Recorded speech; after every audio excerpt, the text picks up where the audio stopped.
Okay, so like growing up, my parents split up when I was 11 years old. So I was very young when they split up. 8th grade? Yeah, I was in 8th grade. For some reason, I think it's trauma though. I don't really remember all of us like having a great time together, like with my dad, with my mom. I don't have a memory that I could think of from the top of my head. Why do you think that?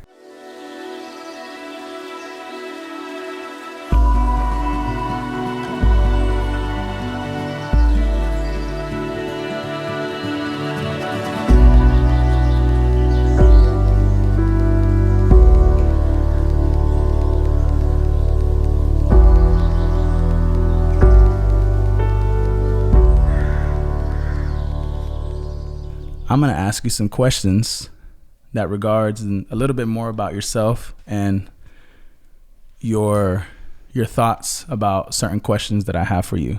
So I actually wrote a list to ask you. Are you ready? No. We're going to get straight into it. I'm nervous. Okay. Right off the bat, 3 interesting facts about you. Oh my gosh, I used to hate this in school. I hated it as well. I hated it so much because I like forgot everything about me. In that moment, I forgot my name. I forgot what my hobbies. I forgot everything. Okay, 3 interesting facts. 3 interesting facts.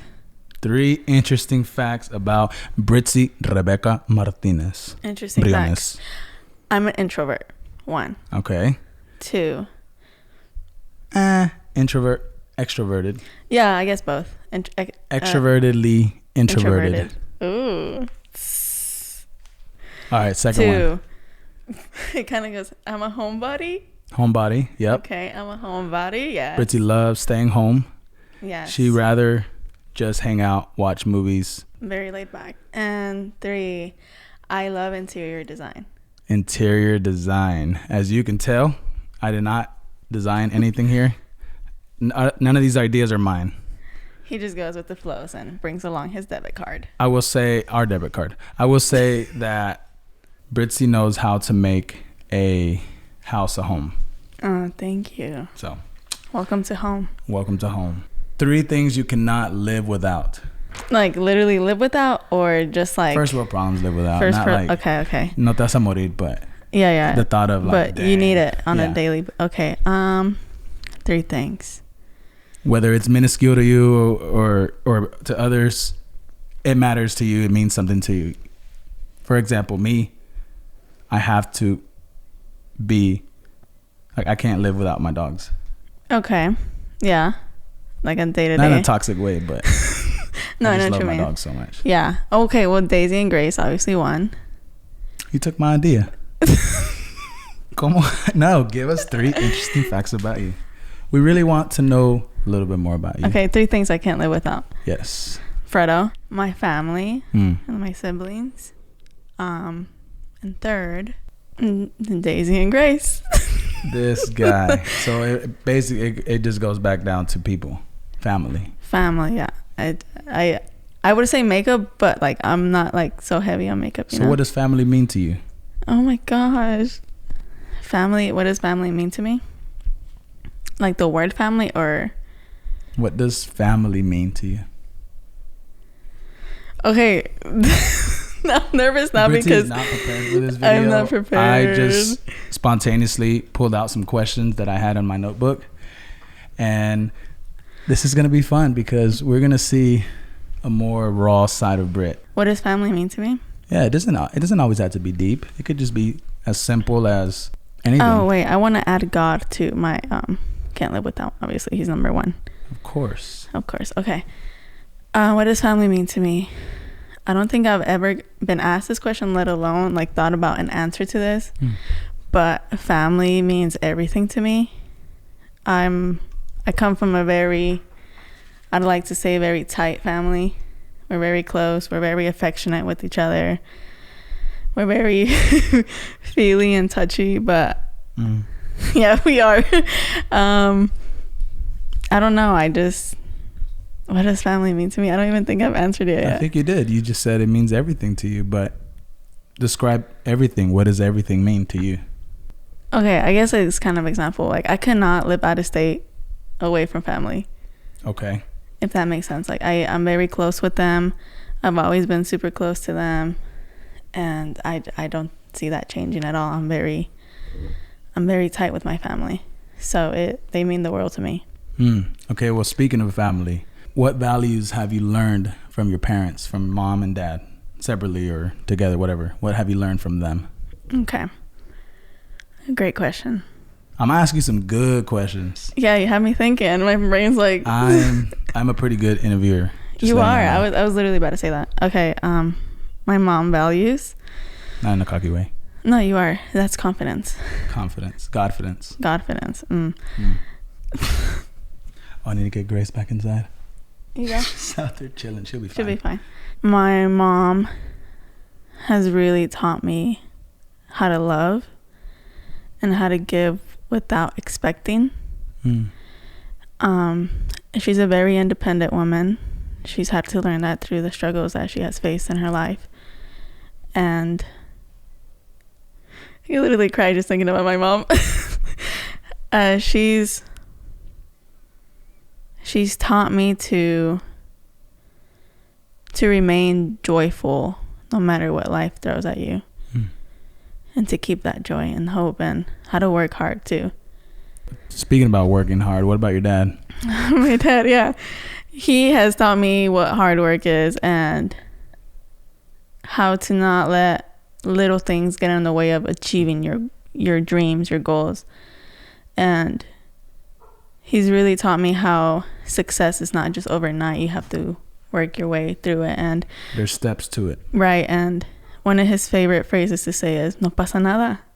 Like, if you don't know how to do something, just look it up. Ask for help. No pasa nada. There's YouTube. Like, he doesn't let anything get in his way. And of achieving anything. Like, he will like chase his dreams. I've seen that for sure. Yes. Definitely. He's very driven. So he's taught me that.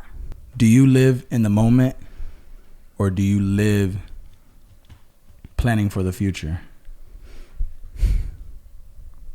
Where do you stand with that? I want to say both, because Abel has taught me how to live in the moment and how to really just be present. Like, that any moment could be taken away. Yes, and he's taught me how every moment is treasure. It's gold. You know, whether you're spending time with your loved ones, friends, whatever it may be, is that time is valuable, and you know, you don't know if we do have tomorrow. So I think I am more in the moment in that way. He's taught me how to do that. Abel has taught me through losing him how to be in the moment. But then anxiety, I've been dealing with anxiety for 2 years, a little bit over 2 years now. Anxiety has made me want to plan for the future, to make sure, like, okay, I have this under control. This is going to happen at this time, to like kind of have a schedule of how everything goes day to day. But life is more beautiful when you live in the moment than planning for the future. Speaking of living in the moment, what are some things that you like to do? What's a good day for you? I would just say a day filled with sun. I love the summer heat. We're June babies. I love the summer. Waking up early, seeing the beautiful birds chirping. I love to hear that. I love to feel the wind. I love to feel the sun on me. Spending time with family and friends, with you, of course, with Daisy and Grace. I'm a simple girl. The simple things make me happy. She literally is, like, no gap. No, yeah. No cap. No cap. You seem to keep bringing family up frequently. Yeah. Describe a childhood memory with your siblings and your parents. Describe like a good memory. Or not describe, but tell us a good memory. Okay. You're really good at this. Okay, so like growing up, my parents split up at when I was 11 years old. So I was very young when they split up. 8th grade? Yeah, I was in 8th grade. For some reason, I think it's trauma though. I don't really remember all of us like having a great time together, like with my dad, with my mom. I don't have a memory that I could think of from the top of my head. Why do you think that? I think just trauma like kind of blocked it. So like I know I have memories like somewhere stored in there, but I can't think of something from the top of my head. Just because of what, you know, we went through at that time. But as far as... There has to be at least one good memory that you... I don't have one with my, like, both of my parents being together. But I do have one.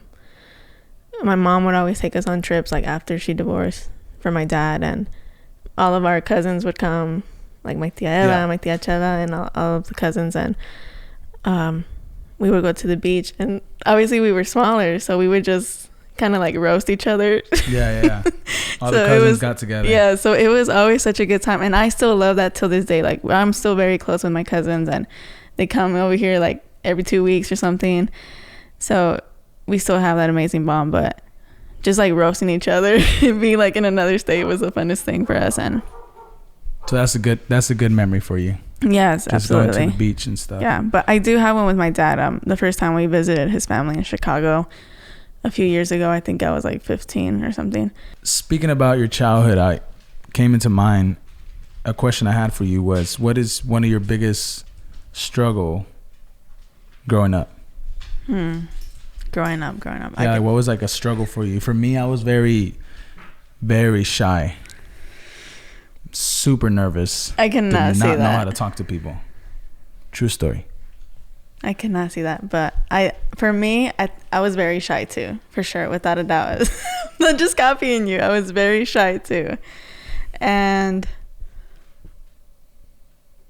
I was independent growing up, but I think I was just very like people pleasing, for sure. Very people pleasing. Like having to do certain things to fit in. Yeah, and I think that's just because of how I was, my upbringing, and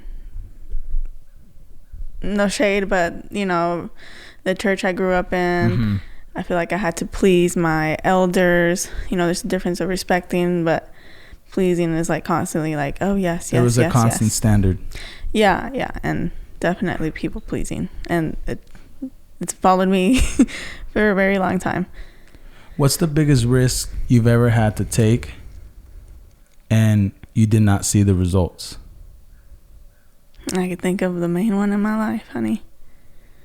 Abel. Talk a little bit about that if you feel comfortable. Yeah, I think when at the end of Abel's life, we had to make a very, very, very hurtful and difficult decision, which was a risk. Have you say like, okay, when you're put in a place like for doctors, professionals, medical professionals to say that are looking at you for an answer. Yes, and I'm like, what do you mean? I'm supposed to look at you for an answer. I'm not a doctor. I'm not a surgeon. I can't. You have connections. I don't know. Talk to someone.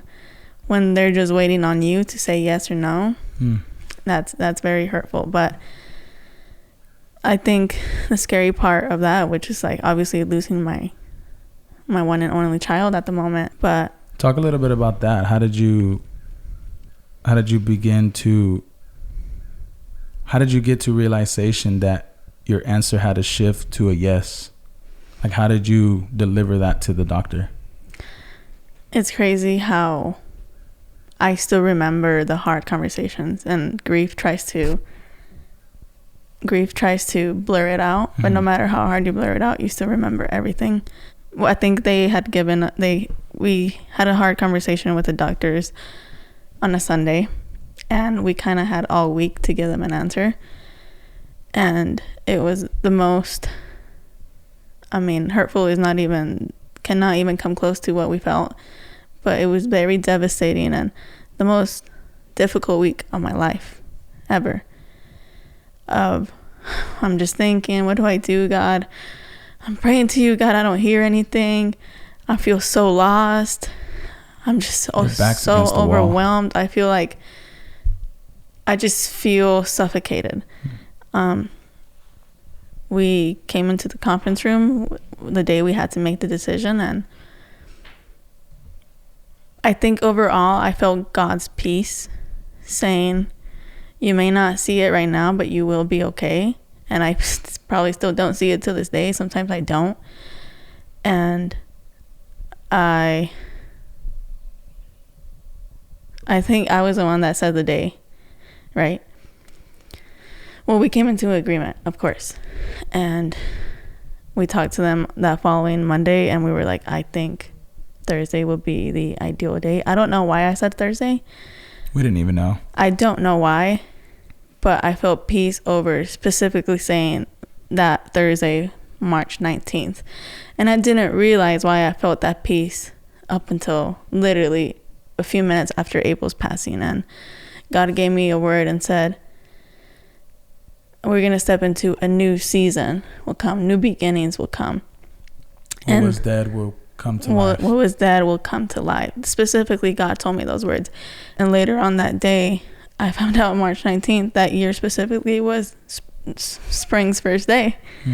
And it was literally God's confirmation saying, you fought the good fight and you did what you were supposed to do. And it came with a big risk. Yes, it's a sacrifice. It was a big sacrifice, but you will be okay. And we've gotten word to say it's going to be well with your soul. Right. Obviously, this channel, this is how a lot of you guys joined us through the story of Abel. And the reason why we continue to speak upon it is because there's so many people out there that are hurting right now in the hospital that could use a little bit of our experience, whatever reason that could be. So if this is encouraging to you, please let us know, because these videos, I don't even know what like when we do them, sometimes it's just like, we don't know. We just, yeah, you kind of feel like in our heart. Right. We're like, I don't know if anybody's even going to listen to it. Yeah. But then we have like, man, those are my favorite videos that you guys do. Right. And I'm like, wow. We hear them all the time in public, and it's just very humbling. But what is one small thing we could all do to change this world? Because the world right now is hurting. The main thing, the easiest thing is to just be nice to people. But how do you be nice in such a evil world? Right. Yeah, I mean, you're absolutely right. Obviously, there's people hurting. Everyone that you talk to, that you approach to day to day, has something that they're struggling with, has a circumstance that they're facing, has a decision to make, is going through grief, depression, suicidal thoughts. And being nice costs $0.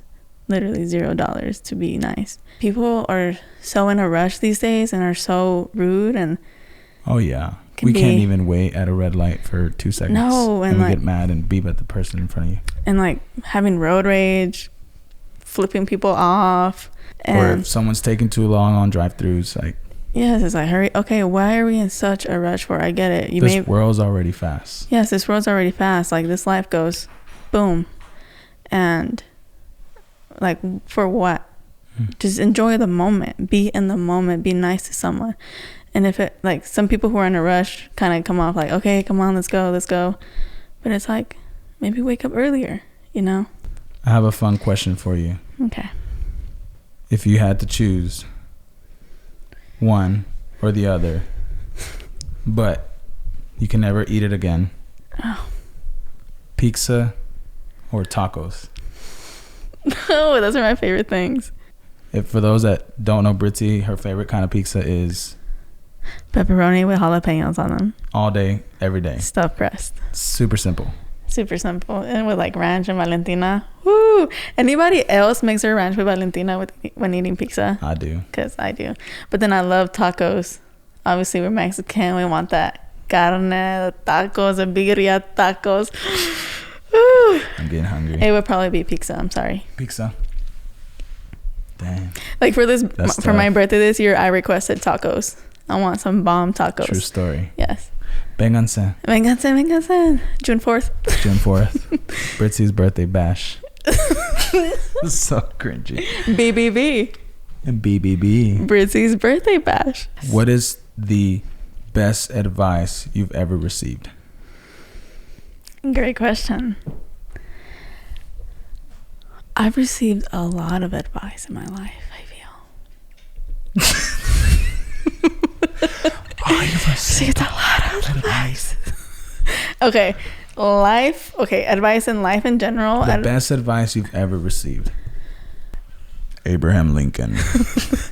Okay, I have one. It sounds very cliche, but it always falls back to that. I love you like a fat kid loves cake. No. It all falls back to that. It all falls back to that. Come on, people. Amen. People in the church, come on. What? Put Christ above everything else, and everything else will fall into place. Who'd you hear that from? Specifically the Bible. Yeah, it has Matthew 6:33. Wow. And it's crazy because I learned that verse a very long time ago when they would do like Sunday church school downstairs. And for some reason that has always stayed with me. Downstairs. Yeah, downstairs in the church. That, but also my dad gave me this advice is to sigue echándole ganas. That's as Mexican as it gets. That's as Mexican as it gets, but really, like, no matter like what life throws at you, we have to still remain giving it our best. And we might not, like in our case, lost. Of course, we're not gonna echándole ganas, like be like super superficial and like right. surface level. Like, no, like give yourself time to heal and give yourself time to grieve. I still do, but I feel like a loss is a win though. When you lose, you learn what a win. Like when you get in a season of winning, it has more value. It does, yeah. So you have to really lose to learn how to win. Right. And I think the loss we endured, losing Abel, really motivates me to echarle ganas, you know, like I want to see him again. Yeah, I want to see him again. And spiritually, it makes me, how do you say echarle ganas in English?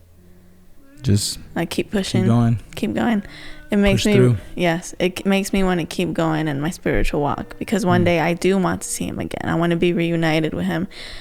And not only that, it makes me want to push myself in my physical body. I want to be at my healthiest for my family, you, my future kids. They're going to need me to be healthy. And above all, mentally, like. And you need you to be healthy. Yes, and above all, yes, I need me to be good for me. Yeah. You know? Have you ever thought about yourself like that? No. Why not? Because I always put people at first, before me. Why is that? People pleasing, honey. I sounded so southern there. That was really southern. But that's another thing. Oh, so I'm gonna put that on. No. Anybody else? Any girls relate? Anyways, it keeps me wanna keep pushing and echándole ganas mentally. Obviously, my mental health declined, being normal with grief, and I want to be the best and keep pushing forward. I know I said that was the last question, but last but not least, real quick, favorite color? My favorite color right now is lilac. ¿Qué es eso? Like purple, like lavender. Why don't you just say purple? Because lilac is different. Purple lilac. is just like purple, and lilac is like Lilac. Lavender. Okay. What's your favorite color? My favorite color is black. The other day was yellow. Exactly, black and yellow. Black and yellow. Black and yellow. Do your favorite colors vary? Yes. Today is black. Black is a beautiful color. It is. Yeah. No, I'm just playing. My favorite color is yellow. All time. For real? Yes. I thought it was purple at one time because you had that. No, I was just going through a Justin Bieber phase. With the purple hoodie. You know you love me. You know you can. You're funny. We gotta go.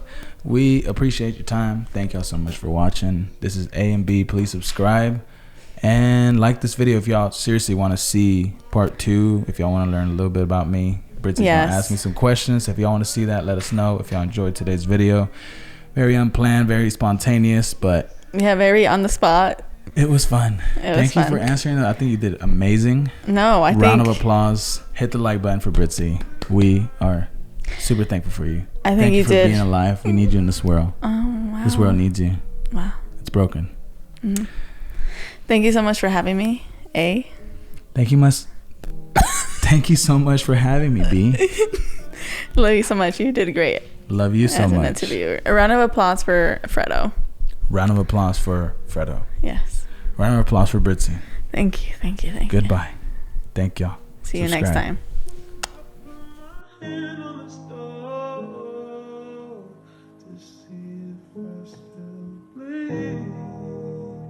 And nothing hurts